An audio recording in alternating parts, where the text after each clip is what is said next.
Welcome back to the Rescue Mission Podcast by City Vision University, where we bridge tradition and innovation.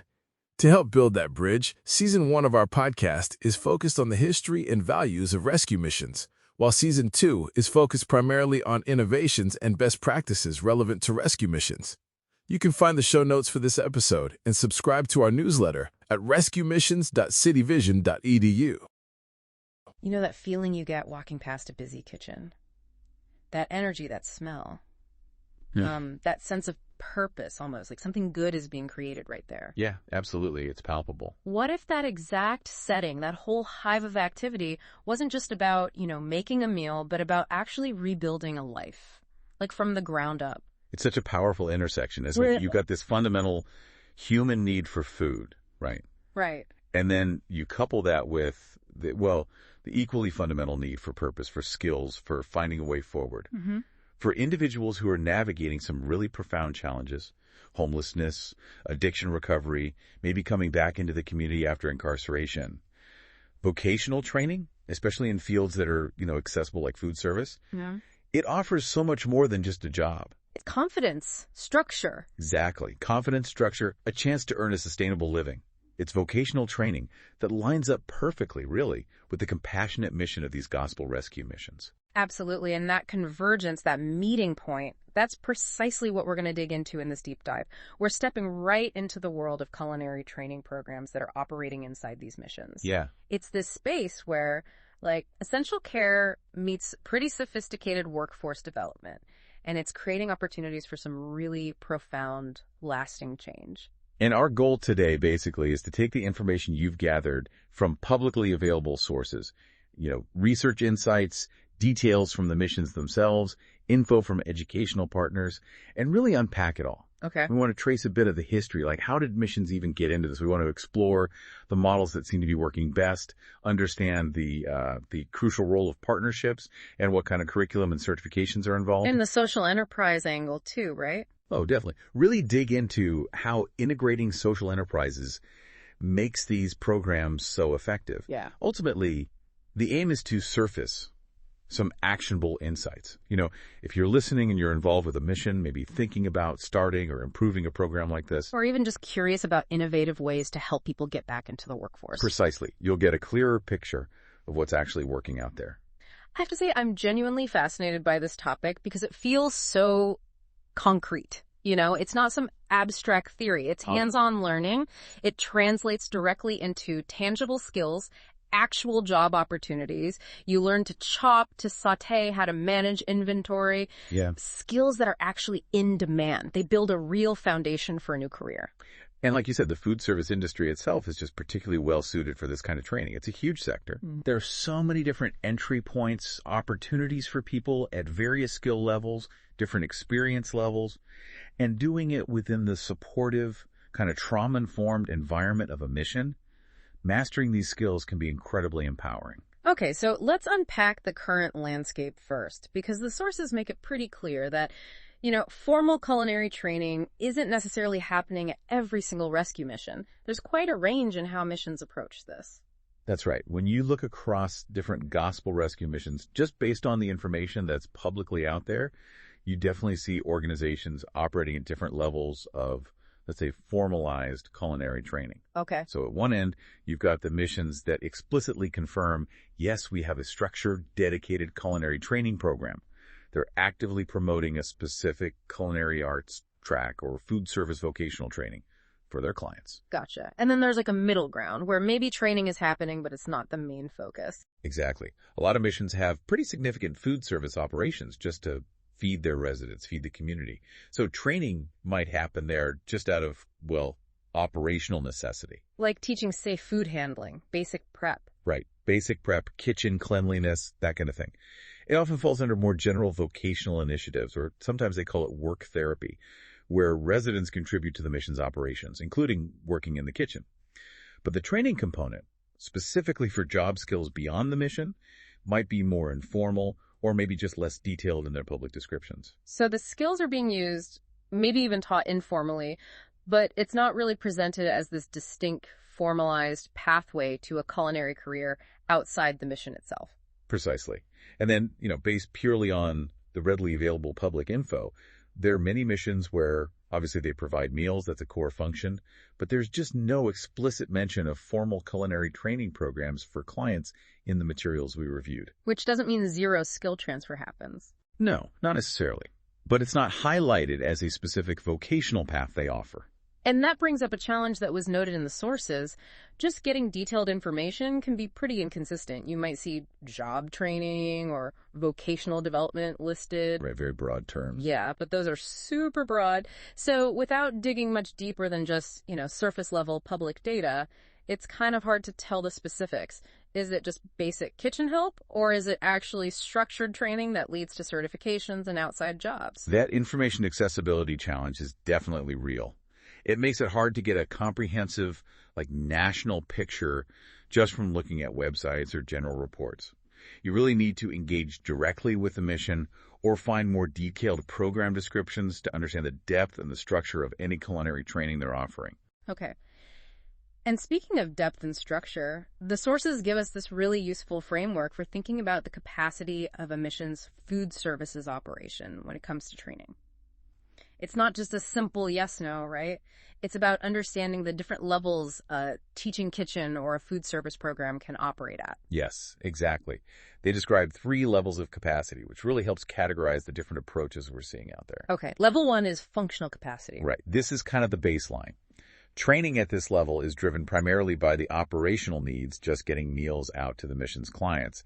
It's about making sure the kitchen runs smoothly, safely. So, hygiene, basic prep. Yeah, training might cover hygiene standards, basic food prep tasks, maybe requiring individuals to get a state-mandated food handler card, which is often just a pretty basic safety certification. The main focus is fulfilling the mission's core need to feed people.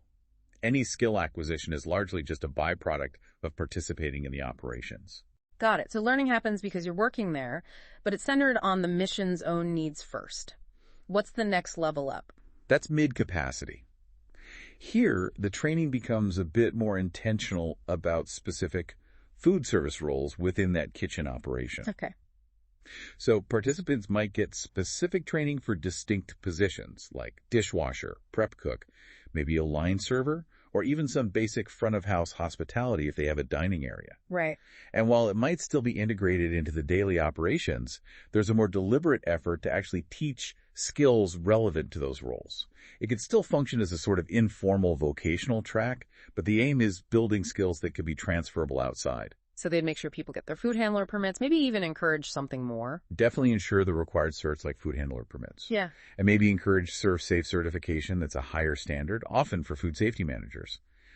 The training here could potentially be a stepping stone towards culinary careers outside the mission, even if, say, formal job placement isn't a core tracked outcome. Okay, so they're identifying specific jobs in the kitchen, training for those roles, maybe suggesting a pathway, even if it's informal, and the highest level. That's high capacity. And this really represents a significant commitment to vocational training. You typically see dedicated space, maybe a larger commercial kitchen area, specifically called a teaching kitchen, often equipped with high-quality commercial equipment, the kind suitable for more advanced training. These programs have a strong, formalized culinary track within their vocational offerings for clients. They'll implement structured curriculum, maybe involving things like mastering cycle menus, undergoing competency testing as students progress through different skill levels. And tracking outcomes. Critically, yes. Yeah. They often have robust systems for tracking and reporting client outcomes, like what certifications were earned, job placement rates, even starting wages. And this high capacity level, this is where that social enterprise model really shines, isn't it? Absolutely. The high-capacity programs are frequently integrated with food services-related social enterprises. These are mission-run businesses like cafes, catering services, maybe food trucks. Right. These enterprises serve as realistic, sometimes high-pressure, practical training grounds. They let students apply their skills in a real commercial setting, dealing with paying customers. And the money they make helps the program. Often, yes. The revenue generated by these social enterprises frequently helps fund the training program itself, creating this kind of sustainable cycle. And at this level, career paths are often explicitly linked to partner employers out in the community, providing direct pathways to employment right after graduation.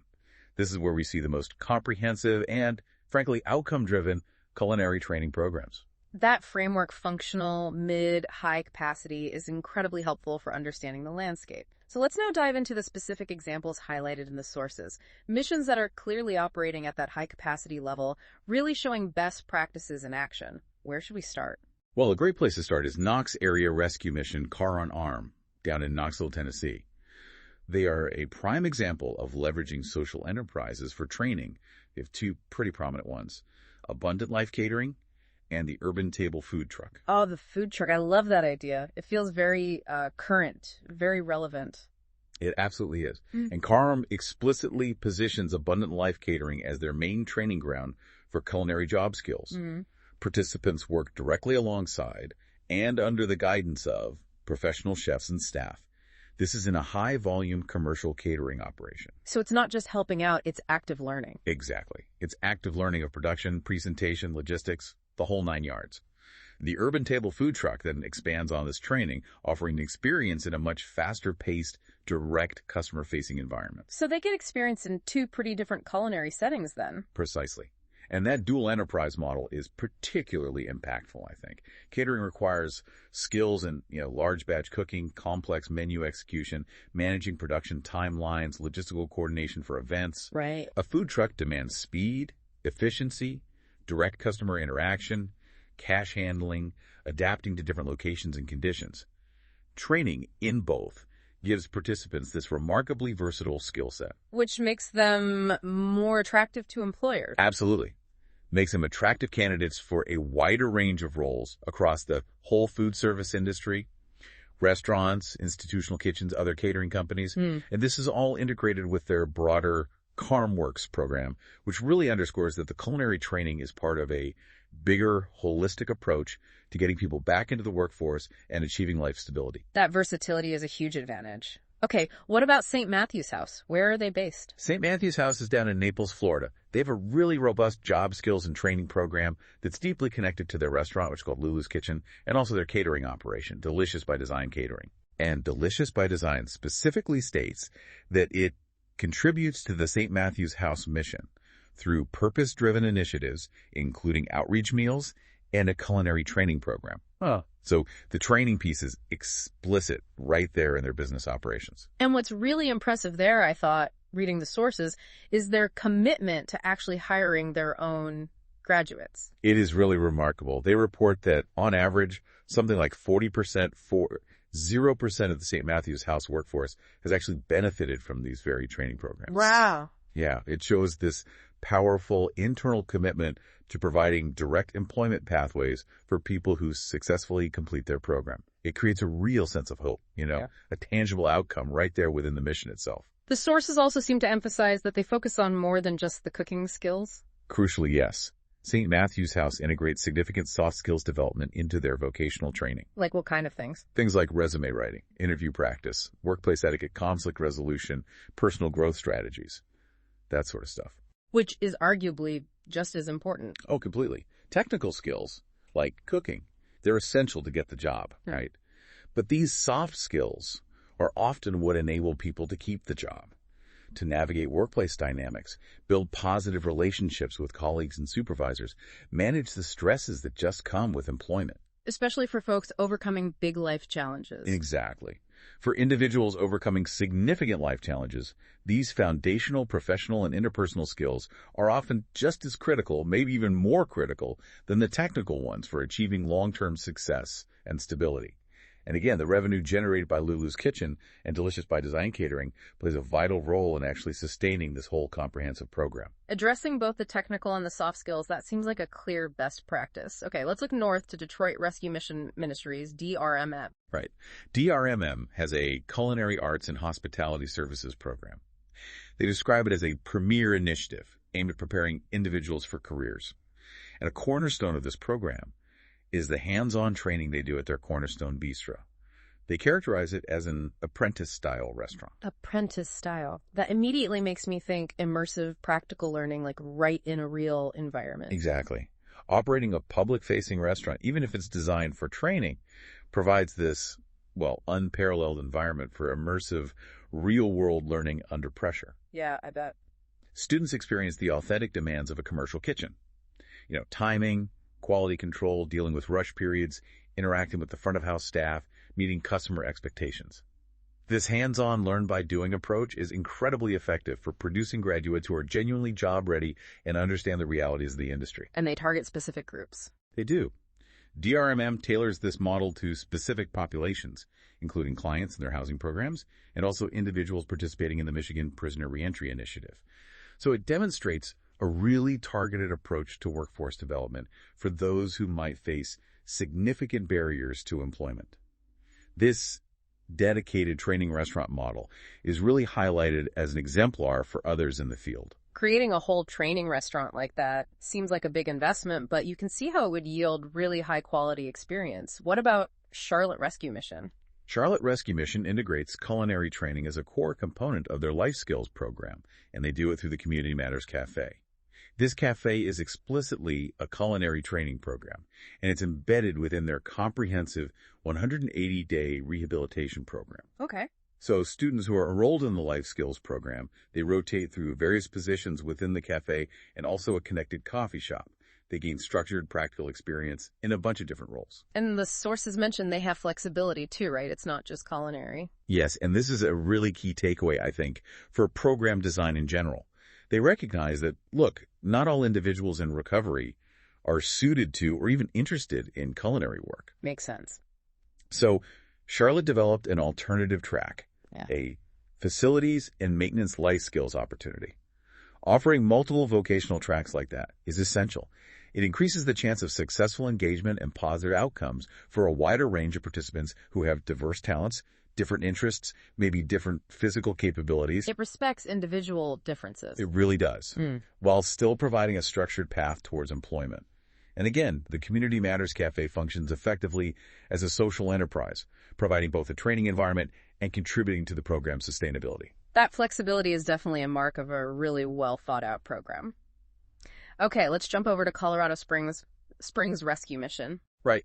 Springs Rescue Mission has a formalized skills and careers program, and that includes a distinct culinary arts program. And supporting this structure, you can actually find job postings in the sources for positions like culinary instructor. Oh, interesting. Yeah, and the job descriptions clearly describe facilitating training across all the kitchen functions and the food service work initiatives. So that indicates a dedicated instructional approach, not just learning by osmosis. And the qualifications they look for in those instructors, that tells you a lot about the program's goals, doesn't it? It really does. They're seeking candidates who are ServSafe Certified Preferred, have American Culinary Federation, ACF, or National Restaurant Association, NRA affiliation A+, and possess extensive cooking knowledge and hands-on experience. So real industry credentials. Exactly. That signals a strong commitment to providing industry-relevant, high-quality training. ServSafe, for instance, that's the widely recognized industry standard for food safety certification. It's essential for anyone working in food service management. And affiliations with professional bodies like the ACF or NRA suggest they want to align their curriculum and standards with professional culinary practices. Which boosts credibility. Absolutely. It enhances the program's credibility and significantly boosts the employability of its graduates, because employers are looking for those specific credentials and that kind of experience. And Springs also seems to demonstrate how a culinary social enterprise can be pretty successful financially, actually contributing back to the mission. Oh, absolutely. One source we looked at noted their catering operation generates really significant revenue exceeding $650,000 annually, with projections to potentially hit $1 million. Wow. Yeah. It really illustrates the sustainability potential of a well-run culinary social enterprise. It provides that vital training function and substantial revenue to support the mission's overall services and programs. It's a model where the business success directly fuels the mission's impact. Okay, let's touch on Rockford Rescue Mission. They also weave culinary training into their vocational stuff. They do, yeah, through their Works Center. This center is specifically designed for workforce development, and among the options, they offer career snapshots and certifications in culinary. This covers fundamental food prep and kitchen operations, and the works. Center is also accredited as a Pearson VUE testing site. What does that mean, practically? Well, Pearson VUE sites are commonly used for administering professional certification exams, including things like the GED, but potentially others relevant to food service, too. So having that accreditation signals a commitment to formal, recognized credentialing. career snapshots. That sounds interesting. Does that mean there are different levels of commitment or engagement? It suggests a flexible or maybe a tiered approach, yeah. Snapshots might be shorter, sort of introductory modules. They allow individuals to get a feel for the culinary field, learn some basic skills, without necessarily committing to a full certification pathway right away. Lowers the barrier to entry. Exactly. Lowers the barrier and allows for exploration. A certifications track would then be the more in-depth program leading to those recognized credentials. This tiered approach caters to different levels of readiness, different amounts of time available, and different career goals among the participants. And they also integrate essential support like soft skills training, adult literacy support, and general career readiness within the works. Center really acknowledging the broader needs for employment success. Makes sense. Eugene Mission was mentioned for having a specific culinary arts kitchen. Yes, and the explicit naming, calling it a culinary arts kitchen under their services, suggests a focus that probably goes beyond just basic food prep or functional kitchen tasks. Culinary arts usually implies teaching more technical skills, creative aspects, maybe more advanced cooking techniques, presentation skills, understanding different cuisines. So maybe preparing people for a broader range of jobs. Potentially, yeah. It suggests a program aimed at preparing individuals for a broader range of roles within the food industry, maybe including those in more upscale restaurants, pastry shops, or other settings that require more refined skills compared to, say, large-scale institutional food service. And Southside Mission also has a culinary arts program. They do. And consistent with their mission identity, their culinary arts program integrates the real-world skills training with biblical principles. They also specifically mention including youth training in safe kitchen operations, which indicates their vocational reach extends to different age groups and aims to instill that foundational safety knowledge early on. Okay, so we've seen some really strong internal programs, many using social enterprise. Now let's pivot slightly and look at how some missions are using external partnerships to boost their culinary training. Shelter KC in Kansas City seems like a good example here. Shelter KC really showcases a strong model of leveraging community partnerships effectively. They specifically mention collaborating with the Morrison Culinary Program. Now, this is significant because it allows Shelter KC to provide specialized, potentially higher-level culinary training to their clients without having to build and staff an entire expensive culinary school infrastructure internally. So they can focus on their core mission, shelter, recovery, case management, but still connect clients to expert vocational training somewhere else. Smart. That's exactly. Developing and maintaining multiple sophisticated vocational programs internally can be incredibly resource-intensive. Partnering with established external training providers like Morrison lets Shelter KC offer high-quality, diverse training options much more efficiently. It's a really smart strategic approach. It maximizes impact by playing to the strengths of different organizations in the community, ensuring clients get access to relevant expertise. Central Union Mission in Washington, D.C. seems to have built a really comprehensive partnership network. They really have. Their Workforce Development and Education Program, WDE, has a clear goal, placing individuals into careers, including hospitality and culinary arts. And they use a variety of resources to do that. They mentioned using internet training programs for foundational knowledge. Okay. But their real strength seems to lie in their extensive network of external partnerships. What does that network actually look like? Who are they partnering with? It's quite diverse. It includes educational partners like Sailor.org, which offers free online courses, also United Plan Organization, UPO, Strive, and even the AFL-CIO, the Labor Union Federation. Oh, interesting. Unions, too. Yeah, which suggests potential pathways to apprenticeships or union jobs. And they partner alongside specific employer partners, too. Their Pathways to Success model is particularly noteworthy because it's just so holistic. It includes not just the training and the job search, but also crucial post-placement support, things like apprenticeships, ongoing mentoring, and aftercare services. That focus on apprenticeships and mentoring for sustained success really stands out. That seems critical. It's absolutely critical. Getting the first job, that's a major milestone, right? It's huge. But keeping that job, navigating workplace challenges, actually progressing in a career, that often requires ongoing support, especially for individuals who might lack prior work history or professional networks or stable housing. The mentoring and aftercare components in their Pathways to Success model are designed specifically to address potential obstacles after someone gets placed. Promoting retention, not just placement. Exactly. Promoting job retention, career advancement, overall life stability. It helps reduce the likelihood of relapse or a return to homelessness. Their active collaboration with both educational and employer partners creates these direct supported pipelines right into the workforce. We also saw Bay Area Rescue Mission using partnerships effectively. Yes, they facilitate culinary training opportunities specifically through Contra Costa College. So that's another example of a mission acting as a bridge, directly connecting their clients to accredited college-level culinary education. Pursuing training through a community college can lead to formal certifications, maybe even degrees, and connections within the broader culinary education system. That could potentially open doors to higher skilled positions and more advanced career pathways than maybe informal in-house training might provide. And Gospel Rescue Mission Tucson, they work with Pima Community College for their Opportunity Cafe. That's right, their mobile coffee cafe venture. It's described specifically as a training ground for individuals interested in both business and culinary arts. So this shows how partnerships, even with community colleges, can support more specialized social enterprise models, like a mobile food or beverage service. It offers this unique entrepreneurial and food service experience. It really broadens the scope of culinary training to include business operations that are relevant to the food industry. Okay, so we've seen the spectrum of engagement. We've explored some fantastic models of these high-capacity mission programs using social enterprises, using partnerships. Now let's delve deeper into the role of one specific educational partner that the sources really highlight as being uniquely designed for this mission environment. City Vision University. Ah, yes. City Vision University, or CVU. It has a truly unique foundation, one that's deeply intertwined with the rescue mission movement itself. Its history is really key to understanding its whole approach. It was founded way back in 1998 and originally was known as Rescue College. Rescue College, okay. Yeah.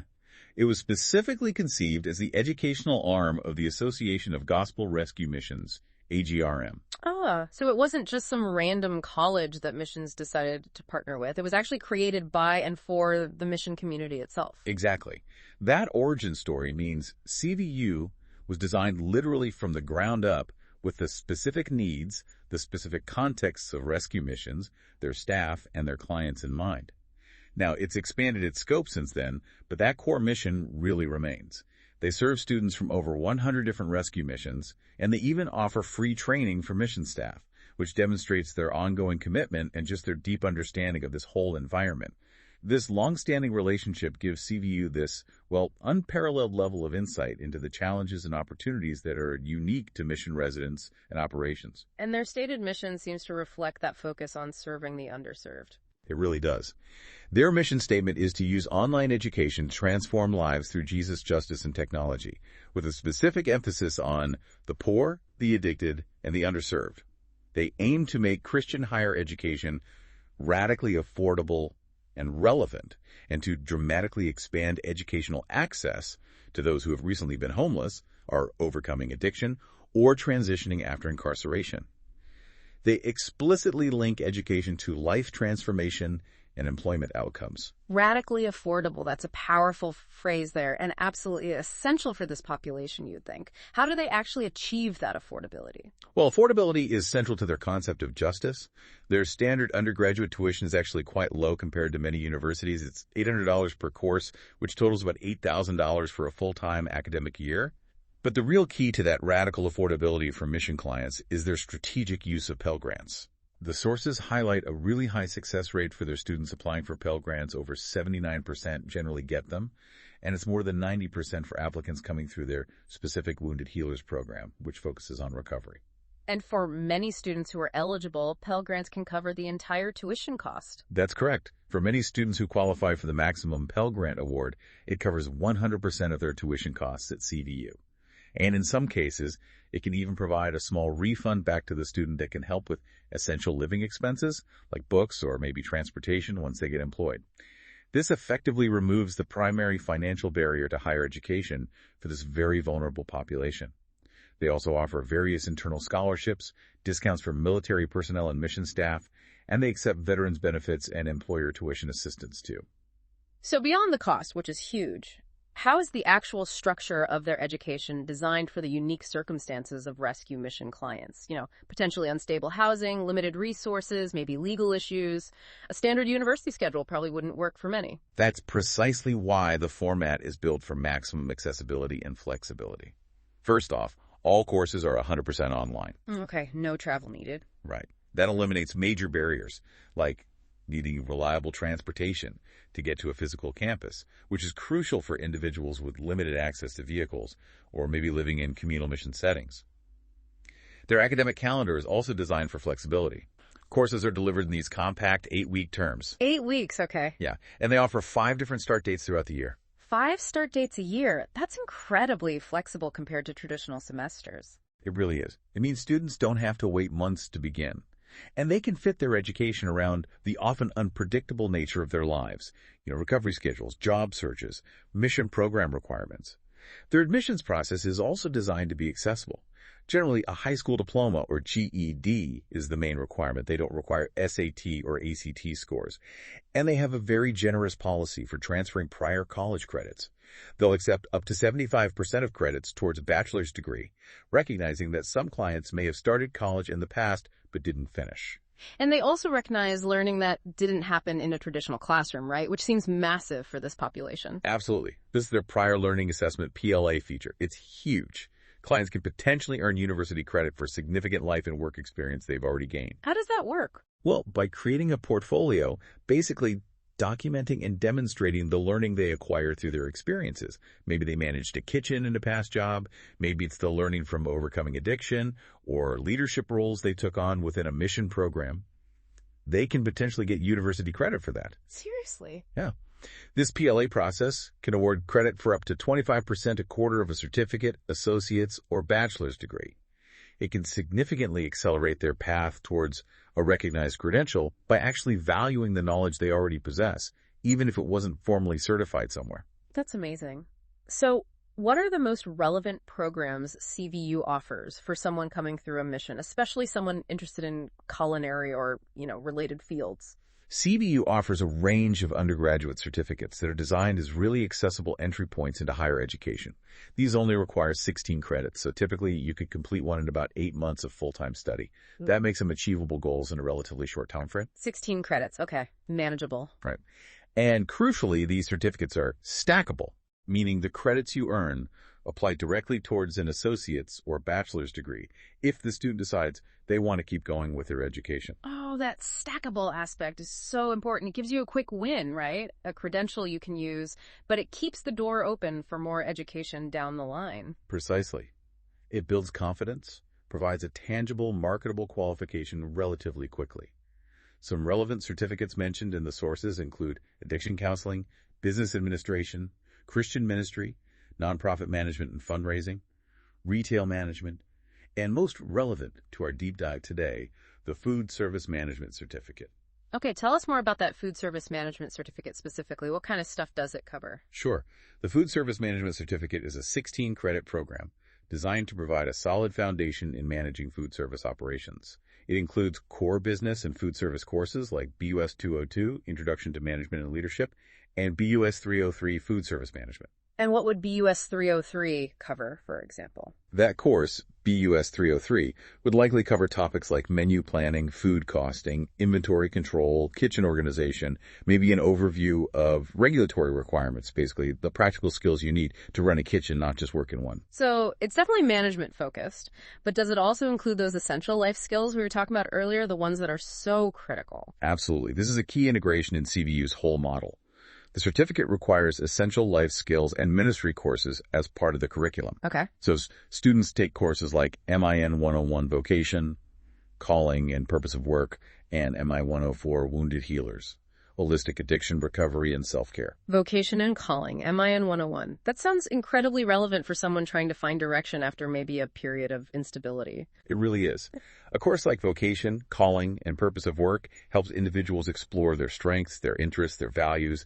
It connects them to the idea that work can be more than just a paycheck, right? It can be a meaningful part of their identity and life purpose.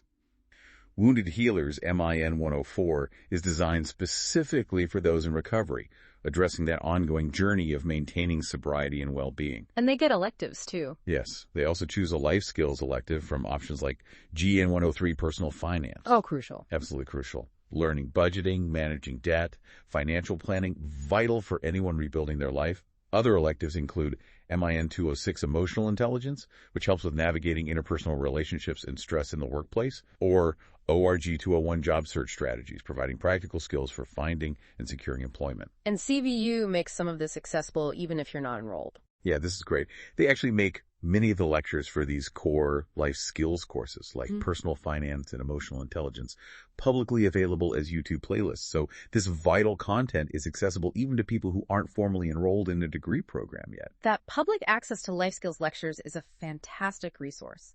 Now, here's the really interesting part. How does City Vision specifically connect the training that's happening inside a mission kitchen to actually getting university credit? This seems like it could be a total game changer for missions looking to professionalize their training. This is where CVU's Teaching Kitchen Credit Recognition program comes in, and it really is an innovative bridge. CVU has a formal process to evaluate and recognize structured teaching kitchen training and also the practical on-the-job experience that clients gain just by working in missions food services, what CVU might call food services labs. Okay. This experience can be articulated and documented by the mission and then submitted to CVU for potential university credit. How much credit are we talking about here? Is it just like a couple of credits or something more substantial? It can be quite substantial. Depending on the structure, the duration, the documented learning outcomes of the mission-specific program, CVU can recognize anywhere from 6 up to 30 university credits for participation in structured teaching kitchen training. 30 credits! Seriously? Think about that, up to 30 credits. That's almost a full year of college coursework. Wow. It means clients participating in a really good high-capacity mission culinary program can potentially earn a significant chunk of a certificate or even an associate's degree just by completing their mission's vocational track. It dramatically accelerates their educational journey and validates the skills they've learned in a recognized way. The Springs Rescue Mission model is even featured in CVU's toolkit as an example of how this credit recognition process can work in practice. And CVU can also recognize other mission-based life skills or spiritual formation courses for credit too, if they meet certain academic standards. That creates such a clear pathway, doesn't it?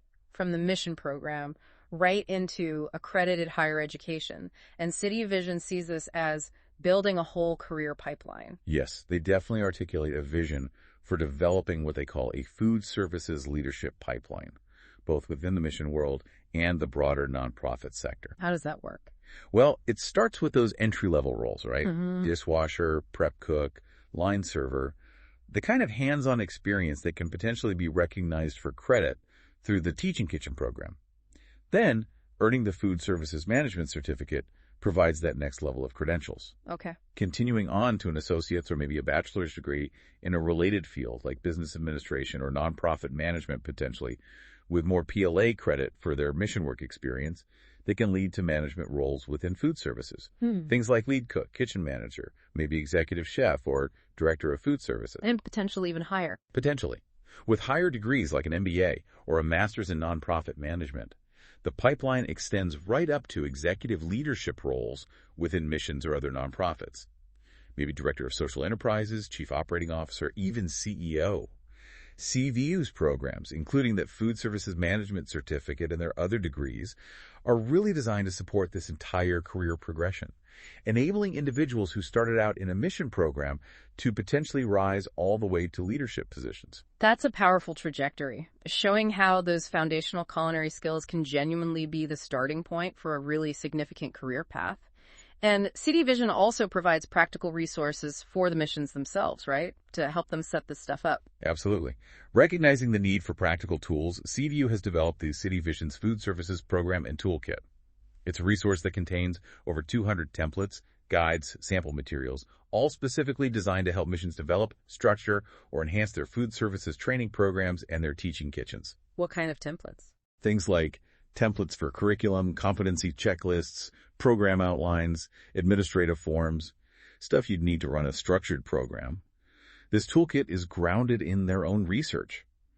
They apparently had hundreds of meetings with missions to identify best practices, and it leverages insights from their Partnership Innovation Network. It's a really tangible resource for missions that want to implement the kind of high-capacity structured programs we've been discussing. That toolkit sounds incredibly valuable for any mission looking to start or improve a program like this. Okay, so bringing all of this together, What are the key takeaways? What are the broader implications from this deep dive into culinary training at Gospel Rescue Missions? Well, first, I think it's abundantly clear that the most effective programs really adopt a holistic approach. They recognize that technical culinary skills, they're necessary, but they're not sufficient on their own for long-term success. Right. Combining that hands-on cooking and kitchen management training with essential life skills, financial literacy, emotional intelligence, job readiness, and often, a spiritual or recovery component, and that addresses the whole person's needs for stability and sustainable employment. St. Matthew's House, Rockford Rescue Mission, they're excellent examples of that integrated strategy. And the social enterprise model just keeps popping up as this vital component of the leading programs. Indispensable, really. Mission-run businesses, the cafes, the catering operations, food trucks, those specialized restaurants, they provide that crucial real-world experience in environments that actually mimic industry settings, complete with customers, deadlines, performance expectations. Not just practice. Exactly. That practical application is just far more impactful than classroom learning alone. Furthermore, these enterprises generate revenue, which is essential for sustaining the training program and other mission services. And, as we saw with St. Matthew's House hiring its grads, or Springs Rescue Mission's catering success, they can create direct, built-in employment opportunities for graduates, really bridging that gap from training straight into work. Partnerships are another really clear success factor that came through. Oh, yeah. Missions don't have to be experts in absolutely everything. Collaborating with educational institutions like City Vision University or local community colleges, forging strong relationships with external employers, that significantly enhances program credibility. How so? Well, partnerships provide access to accredited training, recognize certifications like ServSafe, and they create clear, supported pipelines directly into jobs in the community. The models we saw at Shelter KC, Central Union Mission, Bay Area Rescue Mission, they really demonstrate the power of leveraging external expertise and connections. And the measurable outcomes from these structured programs, they're pretty compelling evidence that this stuff actually works. They really are. The sources highlight tangible successes that go way beyond just anecdotal feel-good stories. We see reports of high rates of industry certifications being earned, impressive job placement rates right after program completion, and even details about the average starting wages graduates are achieving. Like that Cherry Street example. Exactly. Cherry Street Mission Ministries reporting an 80% employment rate within 30 days of graduation, with an average starting wage of $20 an hour. That is a powerful indicator of the economic impact and the effectiveness of a well-structured, high-capacity program. Springs Rescue Mission's significant catering revenue also underscores the business viability that can be tied to these programs. These outcomes demonstrate that these aren't just programs of hope, they are programs of real, sustainable economic mobility. But as we noted right at the beginning, detailed information about these kinds of structured programs isn't always easy to find across the board, suggesting maybe an inconsistency across the sector. That inconsistency is definitely a key finding from reviewing the sources. While these leading missions clearly articulate their vocational offerings, many others, they don't, at least not publicly in easily accessible ways. That makes it hard for potential clients who are looking for specific help, and also hard for others in the field to learn from best practices. So a need for better communication. Yeah, it highlights a need for better communication, maybe some standardization in how these programs are described. However, it's also an opportunity. An opportunity for what, exactly? An opportunity for many more missions that already have large kitchen operations to actually formalize their training into structured vocational pathways. Think about it. The fundamental infrastructure, the operational need to prepare meals for potentially hundreds of people, that's already present in so many missions. Right, the kitchen's already there. The kitchen's there, the work is happening. The step to layering on formalized curriculum, tracking outcomes, seeking partnerships, maybe developing a social enterprise. It represents a significant, but I think achievable, opportunity to transform an essential service function into a truly powerful engine for workforce development and sustained life change. The potential impact, especially given the success metrics we've seen from the leading examples, is just immense. So we've taken a real deep dive today, haven't we? Pulled back the curtain on how gospel rescue missions are using their kitchens, not just to serve meals, but as these dynamic classrooms and, in some cases, sustainable businesses. We've explored models that combine hands-on culinary training with vital life skills, industry certifications, and strategic educational and employer partnerships. Right. All creating tangible pathways for individuals to rebuild their lives. It truly underscores how mastering practical, marketable skills, especially within a supportive, recovery-oriented environment can be an incredibly effective catalyst for someone who's seeking to chart a completely new course. It's not just about learning recipes, is it? No. It's about building confidence, reliability, building a resume knowledge and experience that are valuable far, far beyond the kitchen doors. Thinking about all this, and especially considering those measurable outcomes we highlighted, like that mission getting 80% employment at $20 an hour average wage within just 30 days. It really poses a powerful question for you, the listener, to consider. If one well-structured culinary program, integrated with life skills, recovery support, backed by strong community and educational partnerships, if it can yield results like that, what is the potential collective impact? What could happen in terms of breaking cycles of homelessness, poverty, addiction if these proven best practices were widely adopted across all rescue missions that have existing kitchen capacity? What does that fundamental human act of learning to cook and serve really mean for societal well-being when it's wielded as a tool for vocational empowerment? It's a pretty profound thought to leave you with. It certainly is. It really highlights the transformative potential that's already present within so many of these essential organizations, maybe just waiting to be fully leveraged. We hope you enjoy this episode and that it both inspires and equips you to serve the least, the last, and the lost in Jesus' name. You can find the show notes for this episode and subscribe to our newsletter at rescuemissions.cityvision.edu. If you would like to learn more about City Vision University's courses and degree programs, visit our website at www.cityvision.edu.